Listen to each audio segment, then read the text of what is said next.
Neil. Hello, everyone. Thank you for joining me today to a short talk about the upcoming US elections.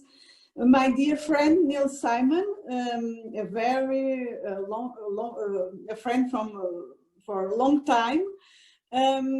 How do you think the management of the pandemic will influence the election results? And by the way, the influence of this episode of Trump apparently having contracted the virus, how do you think this will influence the results?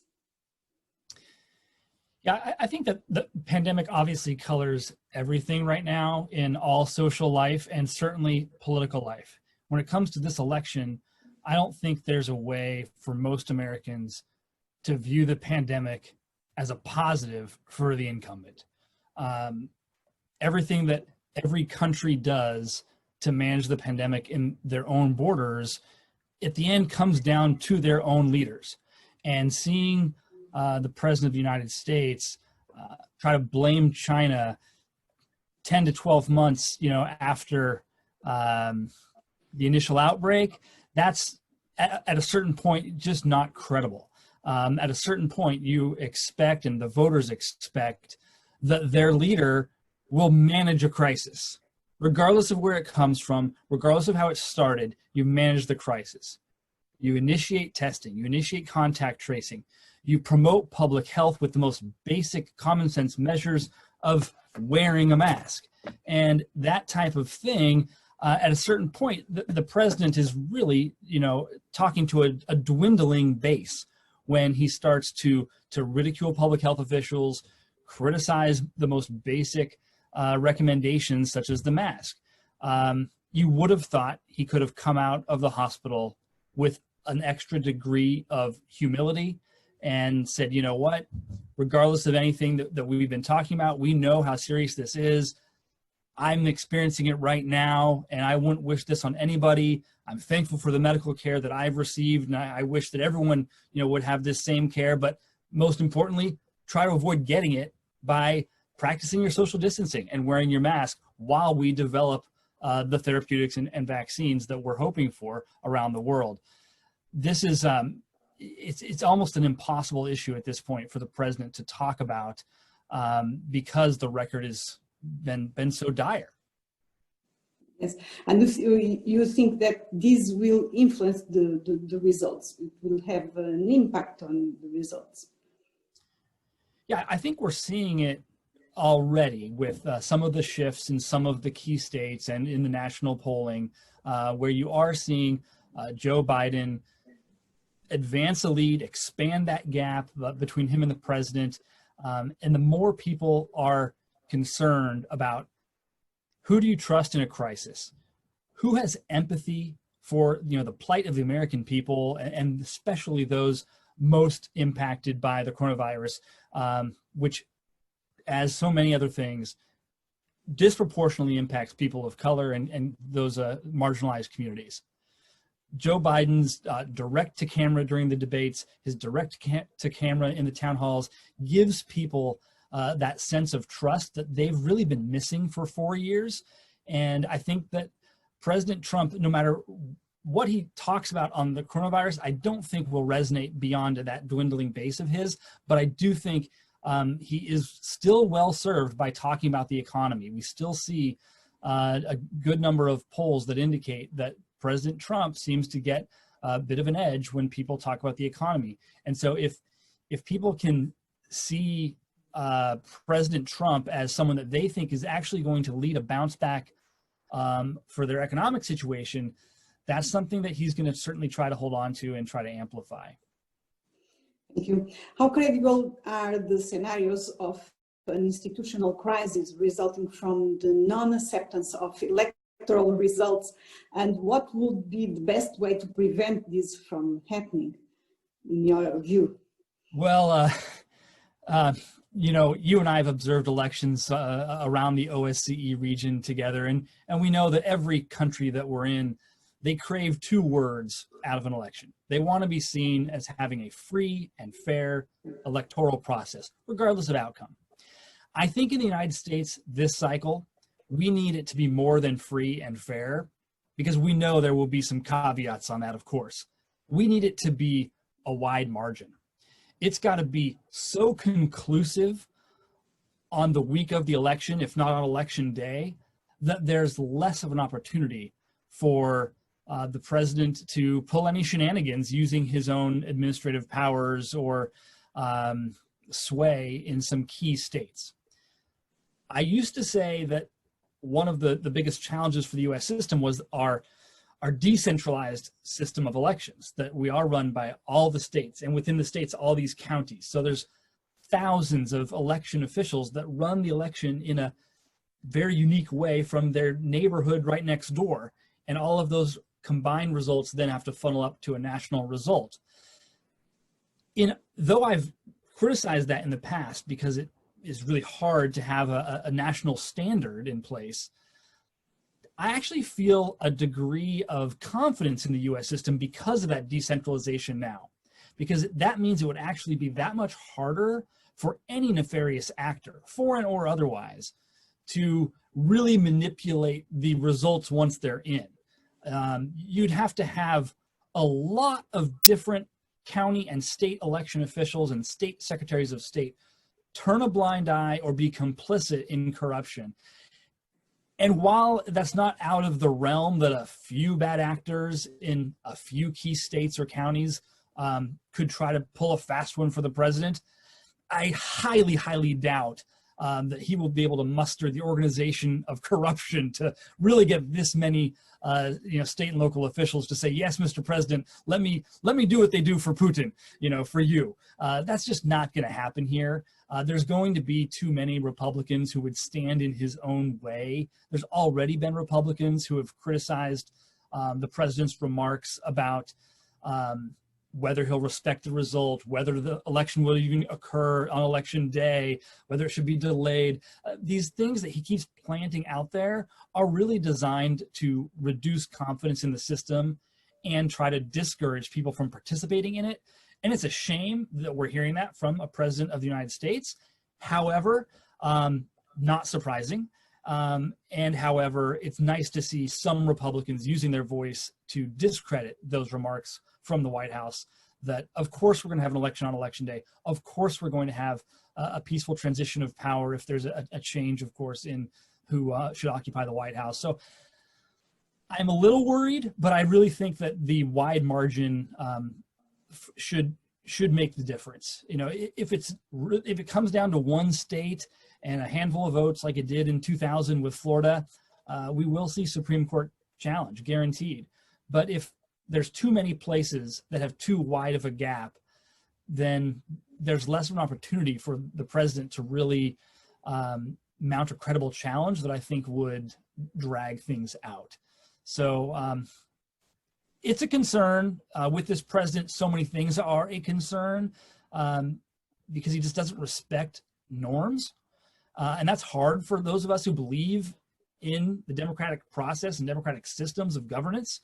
But I'm hopeful that there are just enough adults left in the room on the Republican side of the United States that we will have a smooth and relatively peaceful process after Election Day onward. But fingers are crossed. I also hope so. The US seems to be more divided than ever, and this will be a terrible legacy from Trump. Whatever happens in these elections, to what extent can such a striking fracture be so sharp that it cannot be fixed?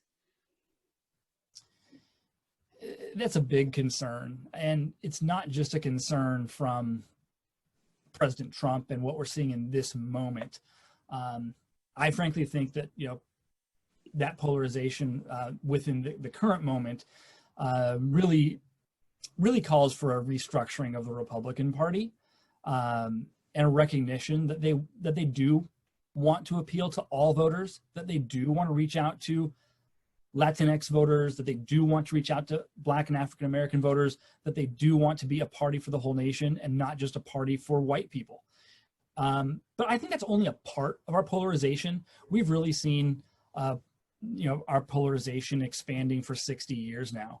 And we've seen people You know, they're always running against Washington. They're always talking down government. The parties have gotten further and further apart.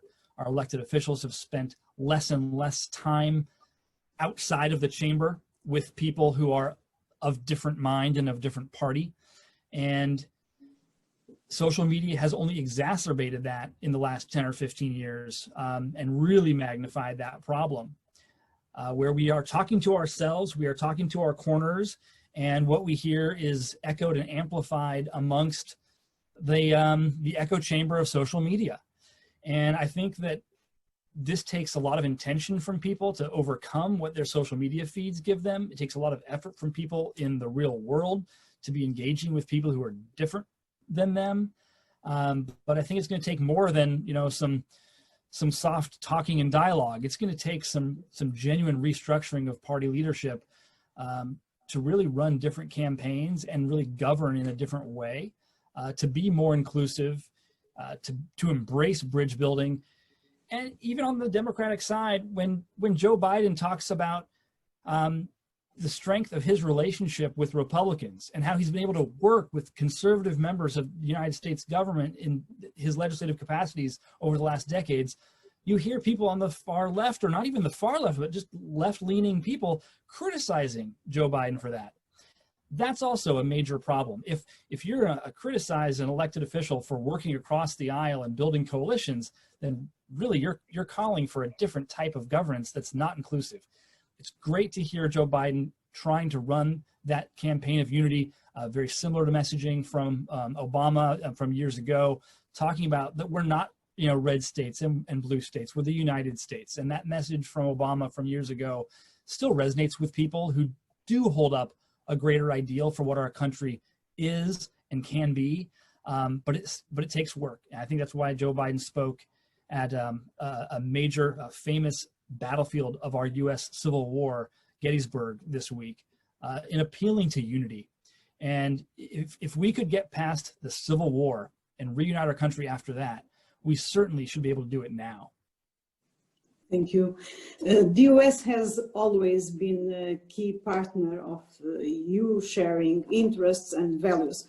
However, with the Trump administration, we feel a certain distance from the US and a very sharp change in its position in what regards multilateralism, generating a void that is often being exploited by the so-called illiberal powers. How do Americans see this change? Is there a difference in the position of the candidates on this matter? And more specifically, about the relation between United States and European Union, what can we expect for the next future? Well, I think there's obviously two tracks, and with the third track maybe being the caveat of what happens in our Congress with potential changes at the US Senate. But at the presidential level, where we really set the tone for our international relations, if President Trump wins, I think that we will see a doubling down on what we have already seen for 4 years, a very strident anti-China line, an almost equally strident at times anti-EU line that will manifest itself with respect to prioritizing trade with the UK and a fast tracking of that trade negotiation with the UK that will be by design a slight at Brussels.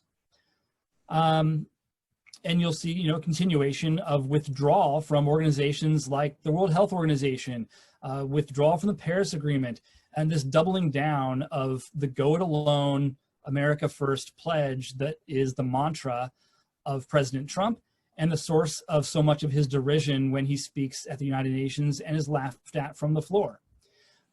If President Biden takes office in January 2021, first, you will audibly hear a global sigh of relief.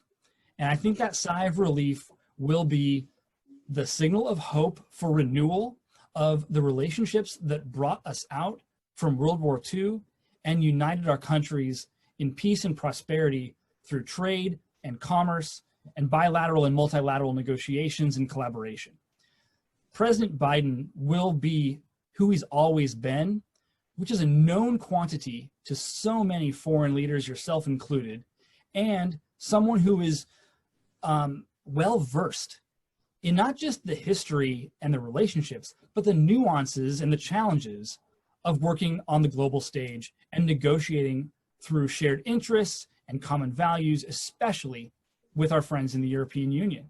And I think that President Biden, as a former chair of the Senate Foreign Relations Committee, he's the consummate diplomat, no matter what his role is, whether he's building bridges here in the United States or whether he's speaking on the global stage with people that he has known for years and worked with to stabilize hotspots around the globe. So there will be a trusted ally again who keeps his word, who's not beholden to any nefarious actors, who's not going to prioritize having a meeting with a dictator over strengthening bonds with old friends. And I think that those are the things that are going to make a lot of the global institutions that the United States has long been a part of and in so many cases helped to found. It's going to help be a resurgence in U.S. engagement around the globe. There will be that sense that the U.S. is back. For all the goods and bads that the U.S. may do on international stages, the most important thing is that the U.S. is engaged. And that leadership will be back if Joe Biden's elected as president. Thank you. We finished our brief interview.